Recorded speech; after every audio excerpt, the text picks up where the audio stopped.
Good morning. आज अपन lesson number 8 से पढ़ेंगे खनिज लवणों के अवशोषण की क्रिया। ठीक है, ये अपना टॉपिक है 6 नंबर का। ठीक है, और कल मैंने आपसे जो क्वेश्चन किए थे वो किए थे कि नींबू में जो सिट्रस या शीर्षारोगी रोग किस तत्व की कमी से होता है, तो कॉपर की कमी से। इसी प्रकार मटर है, उसमें जो रोग होता है वो किसकी कमी से होता है, मैंगनीज की कमी से होता है। ठीक है, ये दोनों क्वेश्चन मैंने आपसे पूछे थे, इन दोनों के आंसर है। पहले क्वेश्चन का आंसर है कॉपर, दूसरे का मैंगनीज। अब यहाँ पढ़ेंगे खनिज लवण है, उनका अवशोषण किस प्रकार से होता है। तो दो प्रकार से होता है, एक तो निष्क्रिय अवशोषण, दूसरा होता है सक्रिय अवशोषण। निष्क्रिय अवशोषण और दूसरा कौन सा होता है, सक्रिय अवशोषण।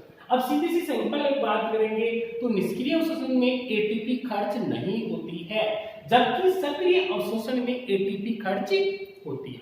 दोनों में क्या डिफरेंस है, इसमें ऊर्जा खर्च नहीं होती है जबकि इसमें ऊर्जा खर्च होती है। अब यहाँ क्या परिभाषा है कि जब खनिज तत्वों का अवशोषण या खनिज लवणों का अवशोषण रासायनिक प्रवणता या सांद्रता प्रवणता अर्थात अधिक सांद्रता से कम सांद्रता की तरफ गमन होता है, तो इसमें ऊर्जा की आवश्यकता नहीं होती है, और इस प्रकार के अभिगमन को क्या कहते हैं, निष्क्रिय अवशोषण कहते हैं।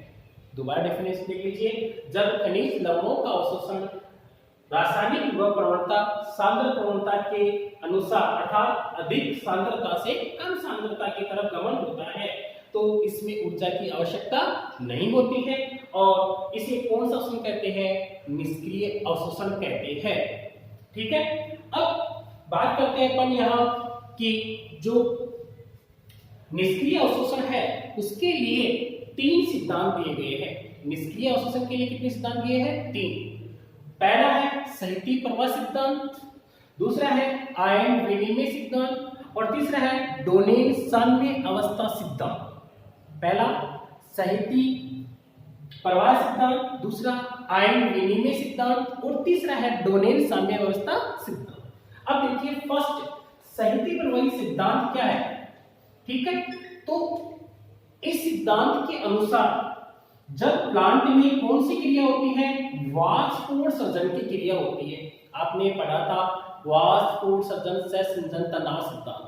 तो जब प्लांट में वाष्पोत्सर्जन की क्रिया होती है तो उसमें खिंचाव उत्पन्न होता है। क्यों, यहाँ डीपीटी के कारण जल है वो नीचे से ऊपर की तरफ जाता है, तो वाष्पोत्सर्जन खिंचाव के कारण जो जल का अवशोषण होता है उसके साथ खनिज तत्वों को भी अवशोषित कर लिया जाता है। इसे अपन क्या बोलते हैं, निष्क्रिय अवशोषण कहते हैं। क्या कहते हैं, निष्क्रिय अवशोषण कहते हैं। तो इस सिद्धांत के अनुसार जब वाष्पोत्सर्जन खिंचाव होता है उसके साथ खनिज तत्वों को क्या कर लिया जाता है, अवशोषण कर लिया जाता है, और ये एक प्रकार से निष्क्रिय अवशोषण होता है। इसे कौन सिद्धांत कहते हैं, सहती प्रवाह सिद्धांत कहते हैं। तो पीछे वाले ऐसे कि जब वाष्पोत्सर्जन क्रिया होगी, यानी पादप में कौन सी क्रिया होती है, वाष्पोत्सर्जन, जल की कमी होगी, और जल का जब अवशोषण किया जाएगा तो उस समय जल के साथ खनिज लवण भी जुड़कर ऊपर आ जाते हैं। तो इसे कौन सिद्धांत बोलते हैं, सहती प्रवाह सिद्धांत कहते हैं। दूसरा अपन बात करेंगे जो सिद्धांत है वो है आयन विनिमय सिद्धांत। कौन सा है, आयन विनिमय सिद्धांत। अब इसमें क्या होता है, जो आयनों का स्थानांतरण, यानी आयन होते हैं वो निश्चित संख्या में पॉजिटिव के साथ पॉजिटिव और नेगेटिव के साथ नेगेटिव स्थानांतरित होते हैं। उसे कौन सा सिद्धांत कहते हैं, आयन विनिमय सिद्धांत। तो अपन इसको ये बोल सकते हैं, मूल की सतह, यानी जो जड़ है उसकी बाहर की सतह है, यानी ये बाहर की लेयर होगी ये,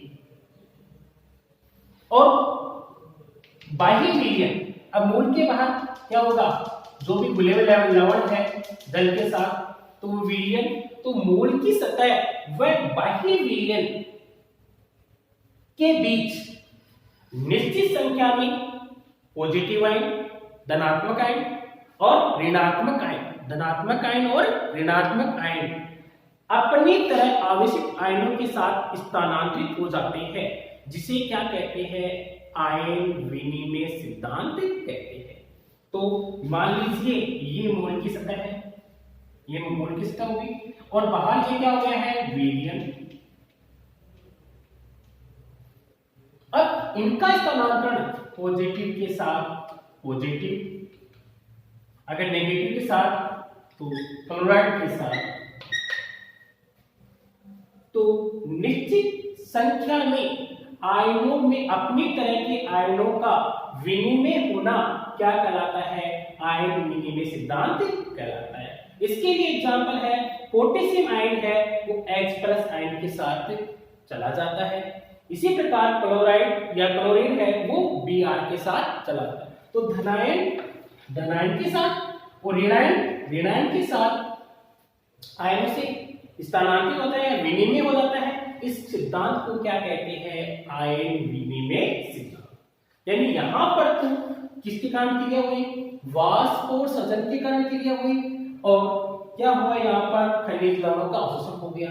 यहाँ पर अपनी मूल की सतह और बाह्य विनिमय के मध्य निश्चित संख्या में धनायन और ऋणायनों का क्या होता है, विनिमय होता है, और उस सिद्धांत को अपन क्या कहते हैं, आयन विनिमय सिद्धांत कहते हैं। ठीक है, ये दो कंप्लीट हो गए। अब तीसरा सिद्धांत है डोनेन साम्य अवस्था सिद्धांत, उसके बारे में अपन पढ़ते हैं। हाँ, इसके बाद अपन तीसरा सिद्धांत पढ़ते हैं, डोनेन साम्य अवस्था सिद्धांत। कौन सा है, डोनेन साम्य अवस्था सिद्धांत। इसको डोनेन नामक वैज्ञानिक ने दिया था। ठीक है, पहला साहित्यिक प्रवाह सिद्धांत था, दूसरा था आयन विनिमय सिद्धांत, और तीसरा है डोनेन साम्य अवस्था सिद्धांत। तो क्या होता है, जैसे मान लीजिए पादप कोशिका है, ये मैंने एक पादप कोशिका बनाई है, ये लो प्लांट सेल है। ठीक है, ये पादप जो कोशिका है, तो पादप कोशिका है, उसके अंदर पॉजिटिव आयन, धनात्मक आयन और ऋणात्मक आयन प्रवेश कर सकते हैं। अर्थात ये कह सकते हैं कि पादप कोशिका के अंदर पॉजिटिव और नेगेटिव आयन अंदर क्या कर सकते हैं, प्रवेश कर सकते हैं। ठीक है, तो पादप कोशिका में कुछ स्थिर आयन होते हैं, यानी ये जो कोशिका है उस झिल्ली में विशेष प्रकार के स्थिर आयन होते हैं। पादप कोशिका झिल्ली में कुछ स्थिर आयन होते हैं जो झिल्ली से बाहर नहीं आ पाते। मान लीजिए कि ये प्लांट सेल, सामान्यतः इसमें पॉजिटिव आयन भी और नेगेटिव आयन अंदर जा सकते हैं, और ये बाहर क्या है, प्लाज्मा झिल्ली या कोशिका झिल्ली। ठीक है, कोशिका झिल्ली है, उसमें कुछ इस प्रकार के आयन होते हैं, वो इस झिल्ली से बाहर नहीं आ पाते हैं।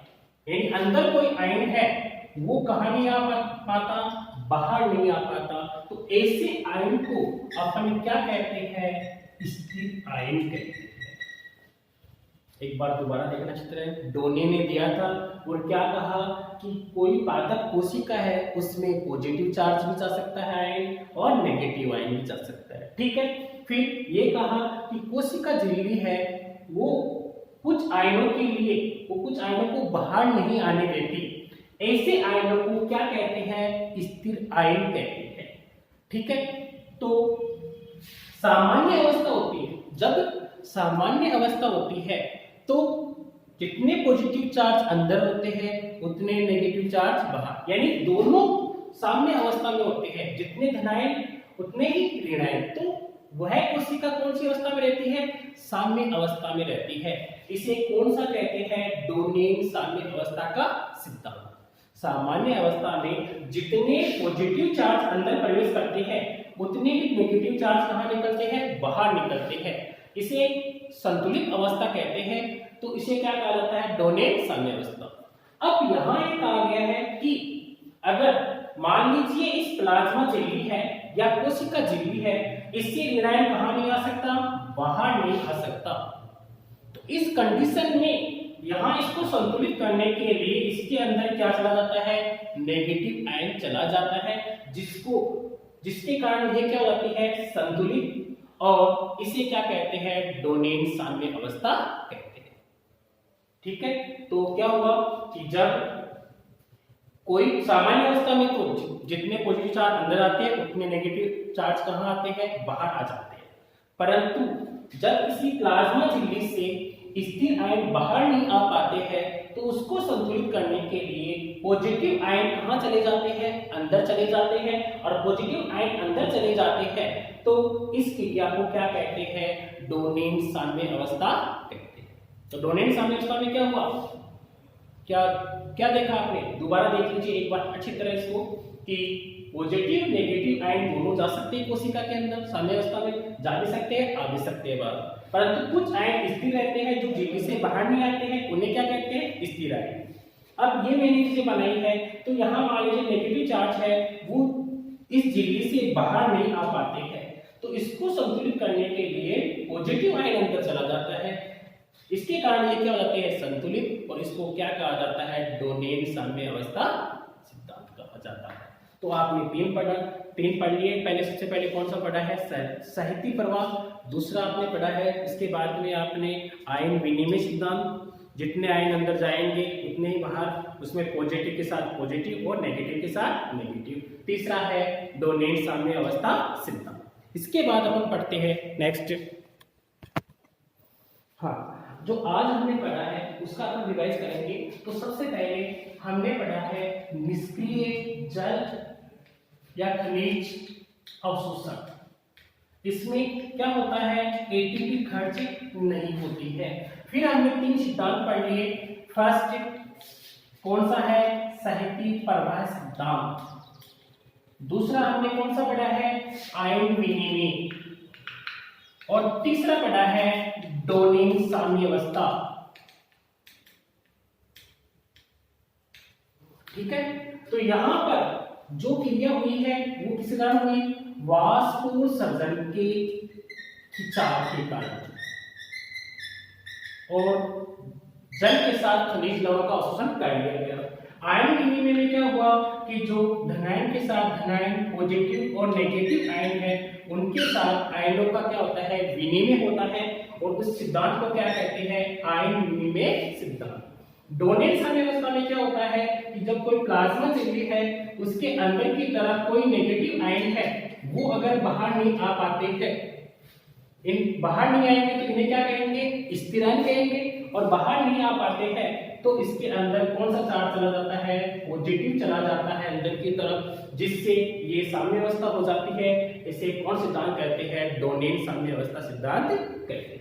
ठीक है, आज की टॉपिक में हम इतना ही पढ़ेंगे, और जो कल अपना टेस्ट है उसमें लेसन नंबर 8 का यहाँ तक पढ़ाया हुआ जो है चैप्टर, उसमें से क्वेश्चन पूछा जाएगा, और उसमें 8 नंबर के आपका टेस्ट है, और 12 नंबर का क्या होगा, आपका कमेंट। तो जो भी वीडियो पीछे आपने कमेंट नहीं किए हैं उन सभी में आपको कमेंट करने हैं, उसके नंबर आपके 12 नंबर टेस्ट में जोड़े जाएंगे। और आज का जो क्वेश्चन है, डोनेन साम्य अवस्था है, डोनेन साम्य अवस्था सिद्धांत है, उसको किस वैज्ञानिक ने दिया था, डोनेन साम्य अवस्था सिद्धांत किस वैज्ञानिक ने दिया था। ठीक है, और किसी को प्रॉब्लम हो तो मेरे व्हाट्सएप नंबर पे आप पूछ सकते हो। Thank you.